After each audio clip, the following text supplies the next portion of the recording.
Assalamualaikum warahmatullahi wabarakatuh. Perkenalkan, saya Dian Purnamasari. Kali ini saya akan membahas tentang informatika dan keterampilan generik yang ada pada bab 1 Mapel Informatika kelas 10 SMK.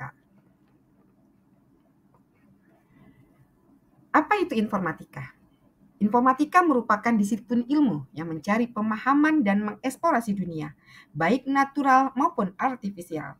Perlunya mempelajari informatika bagi peserta didik agar mampu menciptakan, merancang, dan mengembangkan produk berupa artefak komputasional dalam bentuk perangkat keras dan perangkat lunak. Mengapa harus belajar informatika? Yang pertama, peka terhadap perkembangan teknologi. Berkembangnya teknologi tentu mempengaruhi perubahan cara berpikir. Yang kedua, peluang mendapatkan penghasilan. Menguasai satu skill, maka ada peluang mendapatkan penghasilan tambahan. Ketiga, meningkatkan kreativitas. Dapat memiliki ide-ide kreatif dan inovatif dalam bidang komputer. Keempat, mampu berpikir secara kritis, memudahkan segala aktivitas yang menggunakan berpikir secara kritis dengan logika. Kelima, membiasakan diri bekerja secara terstruktur, menjadikan kita bekerja secara rapi dan terstruktur dan terurut sesuai dengan logika. Informatika pada era revolusi industri 4.0. Revolusi industri diawali dengan 1.0, yaitu pada tahun 1750 sampai 1850. Revolusi generasi 1.0 melahirkan sejarah ketika tenaga manusia dan hewan digantikan oleh kemunculan mesin. Salah satunya adalah kemunculan mesin uap pada abad ke-18. Revolusi ini dicatat oleh sejarah berhasil mengerek naik perekonomian secara dramatis, di mana selama 2 abad setelah revolusi industri terjadi peningkatan rata-rata pendapatan per kapita negara-negara di dunia menjadi 6 kali lipat. Kemudian di revolusi industri 2.0 pada tahun 1870 sampai 1960 dikenal sebagai revolusi teknologi, ditandai dengan kemunculan pembangkit tenaga listrik dan motor pembakaran dalam computational chamber. Penemuan ini memicu kemunculan pesawat telepon, mobil, pesawat terbang, dan yang lain-lain yang mengubah wajah dunia secara signifikan. Kemudian revolusi industri 3.0 tahun 1969 sampai tahun 2000. Mengubah revolusi sebelumnya. Abad industri pelan-pelan berakhir. Abad informasi dimulai. Jika revolusi pertama dipicu oleh mesin uap, revolusi kedua dipicu ban berjalan dan listrik, revolusi ketiga dipicu oleh mesin yang bergerak, yang berpikir secara otomatis, yaitu komputer dan robot. Dilanjutkan yaitu revolusi industri 4.0 terjadi tahun 2011 sampai sekarang. Revolusi industri 4.0 yang dikenal sebagai revolusi digital dengan mengintegrasikan komponen teknologi dan informasi di semua bidang.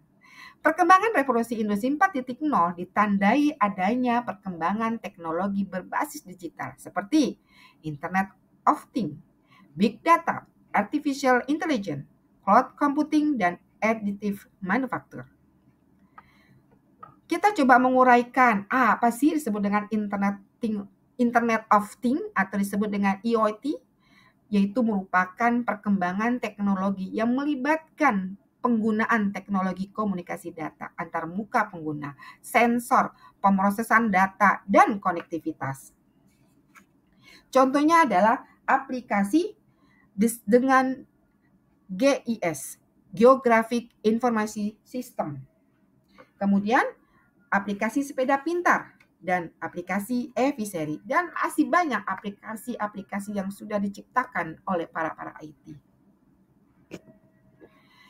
Kemudian ditandai dengan big data. Big data merupakan konsep data dengan volume besar dan memiliki arti dari setiap penggunanya, memiliki 3 karakteristik utama. Yang pertama adalah volume, menunjukkan volume data yang besar. Velocity atau kecepatan, mengacu pada kecepatan data. Variety, keberagaman, menunjukkan adanya jenis data yang beragam. Volume, yaitu apakah hasil dari pemrosesan data tersebut dapat membantu dalam pengambilan keputusan. Veracity mengacu pada tingkat akurasi dalam pengumpulan data.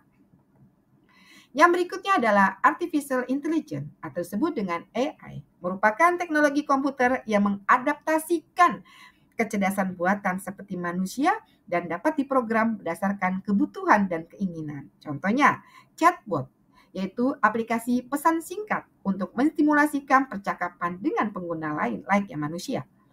Yang kedua adalah face recognition, yaitu mengenali pola serta fitur atau karakteristik dari wajah seseorang lalu dicocokkan dengan database. Yang berikutnya adalah cloud computing, yaitu komputer awan, menjadikan internet sebagai tempat pengelolaan data. Memiliki biaya yang lebih minim jika dibandingkan dengan penggunaan perangkat keras biasanya. Contoh, Google Drive, Dropbox, streaming film dan lagu, aplikasi media sosial, dan masih banyak lagi yang sudah beredar dan menjadikan suatu kebutuhan buat kita. Kemudian yang terakhir adalah additive manufacturing, merupakan salah satu implementasi informatika di bidang industri manufaktur 3D, printing dalam bentuk gambar, desain digital, sehingga mampu memproduksi desain dan barang dengan jumlah yang lebih banyak dan kualitas yang lebih baik. Baik, itu yang bisa saya presentasikan. Semoga bisa mendapatkan ilmu yang bermanfaat dalam presentasi ini. Salam bahagia. Wassalamualaikum warahmatullahi wabarakatuh.